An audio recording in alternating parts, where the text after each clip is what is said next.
Bias in real-world data. Artificial intelligence collects data and learns from the real world. Based on those observations, it draws conclusions and plans accordingly for similar situations in the future.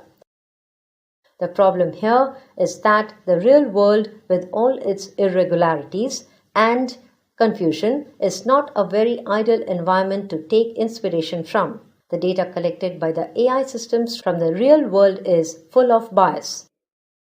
Real world is full of bias, therefore, the data collected by the AI systems from the real world is also full of bias.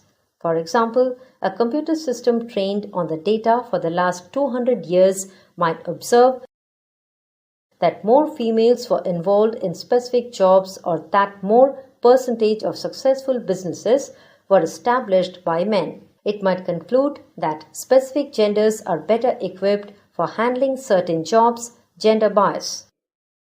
Understanding or detecting such biases is not an easy task, as the behaviors of AI systems is not simple or even rational. The reason behind their decision making is not easy, and in some cases, just impossible to understand. Many times, the programmers of AI systems themselves cannot explain the logic behind decisions taken by the AI systems.